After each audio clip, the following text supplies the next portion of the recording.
problem is the monopoly game, which is controlled by the Federal Reserve, the private bank, which is actually controlled out of London, is manipulating all the dollars to put them out, put more and more people into debt. So the illusion of equity they have in real estate is coming apart.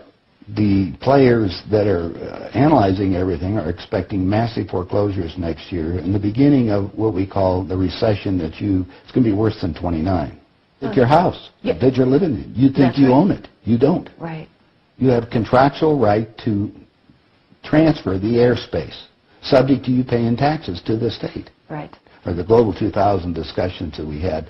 The real problem that they have, as Kissinger says, is there are just too many people on the planet. And 40% of the world, 2 billion of us, exist on less than $2 a day. The summary of the Global 2000 report I put up on my website, nohoax.com, but if you look at it, it makes sense to get rid of people. So what they said, they're going to make godlike decisions on who lives and who dies. Now, obviously, some of the meetings we sat on, we were planning on using neutron bombs on the major cities, because that contains most of what they call... You actually heard this? I sat in on the meetings. I was in the game big time. In fact, I was making such a mess, they decided rather than kill me, which they could, they just invited me into the inner group and asked me to be the finance chairman. And at that point, I probably would have been in, Secretary of the Treasury or something, whatever they wanted to do with me. What I was doing prior to that, so, making it right, I would volunteer to become a president of a company, and I'd go in and liquidate it. And we get rid of the expendable containers. That was my job. Expendable containers meaning human beings? That's right. Yeah, it's amazing. That's that was the terminology. Vernacular, wasn't it? Yeah. Oh, well, that's what we used at that time. I mean, it went from there to useless eaters today, so you're happy with it, you're a human resource. So, which, all you are is part of the commodity, even in the business sense. You look at it, you have a cost. Labor, what is labor? Yeah. Human resource. Right. When you're going to put together some kind of product. Well, the inside of the game, when we started to use neutron bombs, today they figure that biologicals are much cheaper. Mm-hmm. They're still planning on, the plan is to get a war started in the Middle East.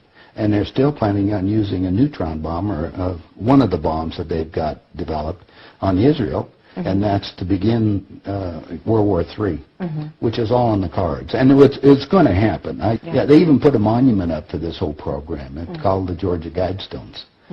Outside of Atlanta, and they've got it all set down there. It's all in 8 languages. They want basically it's fait accompli as far as they're concerned. It's just to get the thing going in the Middle East, and it's not going fast enough. I mean, Carter put this thing in, so we have the Plan 2000, with the war starting in the year 2000 in the Middle East. Right.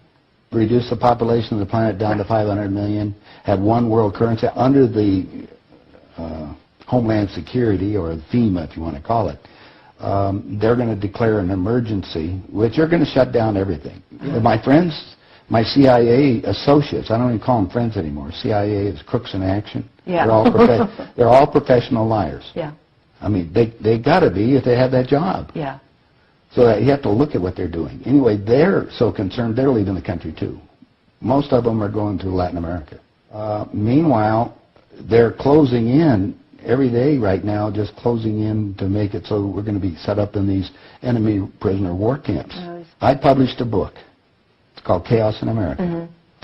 In it, I was asked to build an enemy prisoner war camp. I put the contract in this book.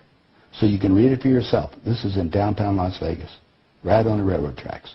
It says enemy prisoner war camp. They're all on top. And they're building them all the way across the United States right now. Bush signed an executive order taking the old forts and the army places that we shut down to get those organized to hold the so-called dissidents. Now, what's the definition of a dissident? And the problem is that we're going to enslave ourselves, because most of the people want to keep having food coming in, and you're going to follow the line. You're just walking yourself into your own prison camp. Then we're going to come down to the extermination, just like World War II. Right. Well, Phil and I have lectured together. I know Phil Snyder. He's dead now. Yeah, I know he's dead. And so what about what he was saying about the number of bases at that time? I think it was 129 bases before he died. Underground had already been built. Is that all for the elite? Yeah. Really? What are they going to do with the rest of the people? They just get rid of them, leave them above ground, and be radiated. Now, my son happens to be a nuclear physicist. Mm-hmm. Spent the last 3.5 years in a secret city in Russia. They're about 12 years ahead of us. They have 22,000 nuclear warheads. And of course, we're the target. The Soviets had 3 nuclear submarines on the west coast and 3 on the east coast. They're about 2 football fields in length, 5 stories tall, and they all are nuclear power and aimed at our major cities. West Coast's gone. Well, because the plan is the northern hemisphere is where they're going to release the nuclear bombs, and the theory was that the winds from the North Pole that are coming down, because that's increasing drastically, will go to the equator, and there will be very little spillover because of the reverse of the winds, because of the southern hemisphere. Okay. So therefore, the nuclear radiation here will be a lot more than the southern hemisphere. And this is a fait accompli, you believe? Oh, they think so. Oh, yeah, they think they've won. That's the reason why they don't bother about me talking about it. They don't care whether you know or not. What are you going to do about it? And you have no idea what China is until you go over there for yourself. With 1,300,000,000. You understand? Almost, well, a little over 4 times our population. Right. It's, I spent some time over there and I had some government friends. They think what they're going to do is let the West go have its fight.